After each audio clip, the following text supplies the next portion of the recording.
Sejam todos bem-vindos. Nosso programa você já conhece. Esse é o Ordem na Conversa. Na edição de hoje, receberemos o advogado Marcos Vasconcelos, presidente da Comissão de Diversidade Sexual e Gênero da OAB Alagoas. Nesse programa, vamos discutir o que a Ordem tem feito para garantir o direito da população LGBTQIA+.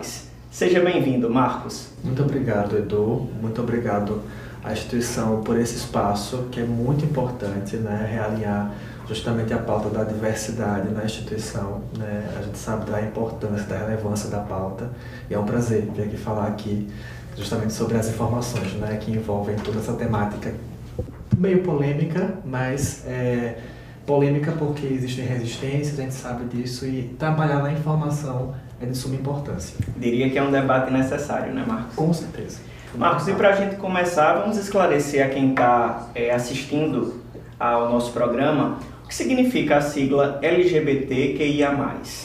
Então, Edu, existem uma série de questões envolvendo a sigla, né, que ela é dividida em orientação sexual, teorias que envolvem a sexualidade, né, que no caso é o Q de queer. Queer é um termo em inglês que origina justamente de uma ideia que foi ressignificada pela comunidade. Então, queer significa justamente essa ideia do que eram chamadas as pessoas LGBTs, né, no Reino Unido, salvo engano, e essas pessoas eram dirigidas como um termo pejorativo, queer. Então, eu começo pelo queer porque o queer é uma teoria, né, que foi incorporada pela sigla. E aí, como orientação sexual, nós teremos o L, o G, o B, o A também, né, que é de assexual, lésbicas, gays, transexuais e travestis, que no caso não é orientação sexual, seria uma identidade de gênero, né, uma forma como o outro se identifica, como o gênero se identifica, uma identidade, né, no caso. E, enfim, lésbicas, gays, travestis e transexuais, queer, intersex, assexual e o mais todos os integrantes aí que fazem parte da comunidade. Então, são várias as letras, né? Existem discussões, inclusive, atualmente nesse sentido de que existe uma necessidade muito grande de incorporar na sociedade a discussão sobre o acréscimo dessas letras, né? Então, toda hora nós estamos aí mudando, né, alguma coisa sem a devida discussão. E isso é uma das discussões que nós temos acompanhado, né, em outras seccionais, como por exemplo na OAB de São Paulo, que tem proposto essa sugestão de diálogo, discussão da sigla da comunidade. Marcos, eu queria que você falasse um pouco, agora que a gente já entendeu o que significa, né, a sigla, quais são os principais desafios que você, enquanto presidente da Comissão de Diversidade Sexual e Gênero, enfrenta, se depara na defesa dos direitos dessa população? Olha só, os desafios são muitos. Eu penso que externamente os desafios são de fazer uma ponte, né, da instituição com, no caso a OAB Alagoas, com atores sociais, né, com órgãos, com secretarias. A comissão está muito nessa tarefa árdua de fazer essas pontes, né? Eu creio que essa gestão da OAB Alagoas deu uma abertura muito maior para essa pauta da diversidade, essa temática tão importante. E com essa reabertura, né, de pautas sociais, a gente também tem um trabalho árduo de fazer essas pontes. Então eu penso que, primeiramente, um dos trabalhos árduos da comissão hoje em dia seria estabelecer essas pontes, né, esses canais de diálogo. No estado de Alagoas hoje, infelizmente, são poucos ou quase nenhum caminho que nós temos de discutir a pauta da diversidade no estado. Então nós precisamos comunicar com outros atores de outros estados, né, fazer pontes também entre as próprias seccionais, utilizar também, né, a Comissão da Diversidade do Conselho Federal da OAB Nacional, no caso. Então, tem essas dificuldades. Internamente, eu diria que seria de dividir o tempo, né, porque existem diversas demandas pessoais dos membros da comissão, da diretoria da comissão, e ter de lidar com a violência, né, toda vez, é um trabalho que desgasta, só que é um trabalho também que reforça, que fortalece. Então, esse seria o segundo ponto de fragilidade, né, eu diria, que é de lidar com a violência. A gente, na comissão, tem criado uma dinâmica, uma rotina, né, de reuniões de acolhimento às vítimas de violências LGBTI-fóbicas. Então, justamente essa reunião de acolhimento, muitas vezes o pessoal chora, a gente chora junto com eles, né? E outra coisa fundamental, Edu, é que os membros da comissão são pessoas da comunidade LGBTQIA+. Então nós temos lésbicas, nós temos gays, nós temos travestis e transexuais na comissão, né? Nós temos bissexuais, né? Então, assim, representatividade é importante, mas é importante não apenas pelo visual, pela linguagem corporal, né, de cada um que está ali, mas principalmente da questão de que as pessoas que estão ali na reunião acolhem efetivamente as pessoas que estão sofrendo. Né, o que Exato. Aquela vítima de violência fala. Exatamente, não é puramente, né, algo, enfim. Marcos, no seu primeiro ponto de observação, você falava dessa ausência de canais oficiais que pudessem receber e acolher essas vítimas. Nesse ponto, a OAB acaba se tornando uma referência, né? Quantas denúncias chegaram até vocês e quais são os casos que vocês consideram mais graves? Até o momento, nós recebemos 22 casos, né? E os mais graves envolvem, claro, os homicídios, né?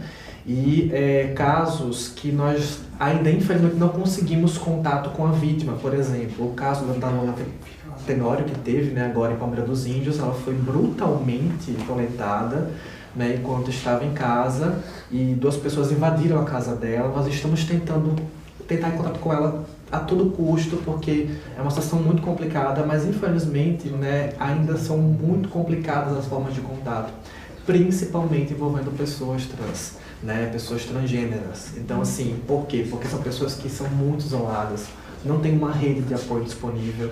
Então, foram 22 casos de violência, e os mais graves são sempre violações que envolvem questões brutais, né? Que envolvem pessoas transgêneras, que envolvem lésbicas também, né? Nós tivemos o caso do estado de Ipanema também, que nós chegamos a prestar o apoio, o acolhimento à vítima, né? E ela, de alguma forma, estava e está aguardando um posicionamento do setor público, né, da Polícia Civil do Estado de Alagoas, para poder fazer esse contato e ver se é possível, né, fazer essa ponte com a instituição também. Mais uma vez, na sua fala, você cita o poder público, né? O poder público está preparado para lidar com essas situações? Quais são os maiores entraves? Eu penso que, historicamente, o poder público nunca esteve preparado, né? Eu penso que não é uma questão dessa gestão ou da gestão anterior, mas de uma sequência histórica, né? De pautas que não são levantadas da forma como deveriam ou que não são devidas às atenções, né, que são necessárias ao caso. Então, o poder público, ele, de alguma forma, tenta enfrentar essas questões, mas existem algumas dificuldades nesse processo. Então, o poder público é uma máquina imensa, né, que não tem, às vezes, caminhos que são disponíveis e que aproximam essas populações, né, no caso, população trans, população, né, homossexual, lésbicas, bissexuais, enfim, e muitas vezes isso dificulta esse canal. Então, eu penso que o poder público, ele está tentando, né, de alguma forma responder, mas em alguns setores são muito frágeis o canal, é muito difícil a comunicação. Trazendo agora um pouco para a nossa realidade enquanto OAB. A comissão, ela está articulada com outras comissões da OAB em nível nacional, Marcos? Então, Edu, nós estamos ligados pelo Conselho Federal da OAB, né? Existe um grupo de colégio de presidentes de todas as comissões da Universidade do Brasil, da OAB, né, no caso nacional, e esse contato tem sido, né, alimentado da forma como é possível e tem sido frutífero, né? Tem até reuniões marcadas e pautas que são, né, enfim, do Conselho Federal, da Comissão da Diversidade. Porém, eu tenho sentido a necessidade, e isso é uma questão mesmo minha, pelo andar, né, da pauta na OAB Alagoas.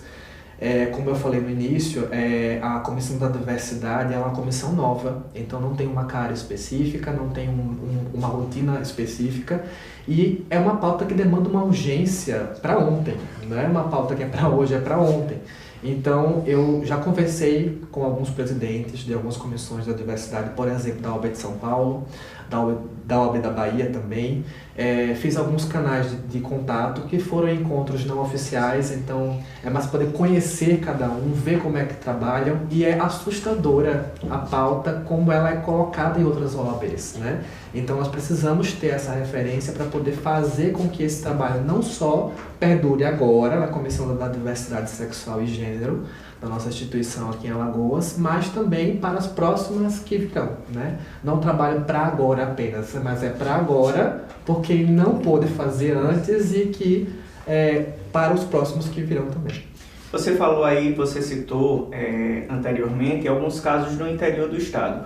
Hoje, quem sofre algum tipo de violação, como pode fazer para acionar a Comissão de Diversidade Sexual?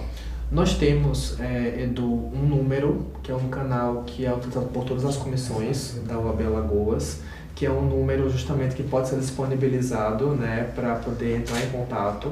Quem atende por esse número é o Diego, né? O Diego, ele faz todo esse acolhimento, esse cadastro das denúncias. É um número que tem sido muito repercutido, porque as pessoas perguntam quais canais que podem ser utilizados nas comissões, né? Não só da diversidade, mas do idoso, direitos humanos, enfim, todas as comissões que envolvem temáticas de uma relevância e urgência muito grande. E esse canal está sendo disponibilizado. Eu vou, inclusive, disponibilizar o número, né, para que ele seja colocado, enfim, no vídeo, para que seja disponibilizado, porque é um canal muito necessário para que as pessoas possam entrar com a comissão. Você citou especificamente 2 casos no interior. Vocês conseguem chegar até o interior do estado? Vocês conseguem atuar de uma forma ramificada? Atualmente, nós temos dificuldades com relação à interiorização da Comissão da Diversidade, ou seja, a Comissão da Diversidade nos interiores. Por exemplo, conversando com a presidente da OAB de São Paulo, por exemplo, no caso, a presidente da Comissão da Diversidade da OAB de São Paulo, ela atua em conjunto com várias comissões das subseções de cada, né, município dentro do estado de São Paulo. E aqui nós não temos, né, essa Comissão da Diversidade no interior. Nós temos uma integrante nossa, membro da comissão, né, da diversidade, que é a Tássia, que é a presidente da subseção de São Miguel dos Campos, e ela ajuda, né, no que é possível fazer essa comunicação com os interiores, mas é muito complicado, né, porque não existe, em tese, essa preocupação, enfim, né, nesse momento, porque é algo novo, como foi falado. Então, além disso, Edu, existe também uma grande dificuldade também, porque a Comissão da Diversidade Sexual e Gênero é uma pauta nova na instituição e sempre foi agregada à Comissão de Defesa dos Direitos Humanos, que é uma pauta de direitos humanos, sem dúvida, só que por ser nova, né, e não ter uma cara, né, muito definida para a diversidade, a gente está ainda conquistando esse espaço. Então é justamente nessa conquista, né, de colocar esse enfrentamento de forma clara mesmo e, enfim, que a gente está lutando muito. Que recado você deixaria, Marcos, para quem ainda teima em diminuir e violar os direitos dessa comunidade? Eu diria que nós não temos mais espaço para discriminações, intolerâncias e discordâncias com relação à orientação sexual e com qual gênero se identifica o outro, a outra. Eu penso que nós perdemos muito tempo, né, questionando o outro e colocando o outro, a outra pessoa, num espaço onde a gente cultiva uma série de expectativas que são só nossas e que fazem parte das nossas crenças, que o outro não tem a menor obrigação de seguir, né? Eu penso que o caminho, como foi falado, né, numa visita à escola que foi feita, agora em Bateguara pela comissão, a gente precisa colocar questões básicas, basilares, né, base, que é o respeito. Não tem como fugir disso, não tem mais como a gente fugir de uma questão, dar um nome que não tem, né, dar uma outra questão que não existe, por uma crença ideológica, política, enfim, uma questão complicada, religiosa às vezes também, para poder, enfim, discriminar alguém, rejeitar alguém, excluir alguém. Não há mais espaço para isso. Marcos, eu queria agradecer a sua participação aqui no nosso programa. Queria que você deixasse algumas considerações finais para aqueles que estão assistindo a gente. Quem agradece sou eu pelo convite. Eu penso que é muito importante que se tenha esse canal, né, de diálogo com as comissões temáticas, principalmente as comissões que estão nessa linha de frente, sempre sendo, né, de alguma forma, empurradas a lidar com questões tão sensíveis como, por exemplo, a pauta da diversidade sexual e gênero. E é muito prazeroso vir aqui falar sobre pautas dentro da comunidade LGBTQIA+, tão sensíveis e que tão necessárias, fundamentais para poder a gente compartilhar mais informação e mais conhecimento. Sem dúvida, essa foi a primeira de muitas iniciativas que virão, Marcos. Essa foi mais uma edição do Ordem na Conversa. Para saber mais sobre a atuação da OAB Alagoas, acesse o nosso portal institucional www.oab-al.org.br ou siga a gente nas nossas redes sociais, @OAB Alagoas. Muito obrigado.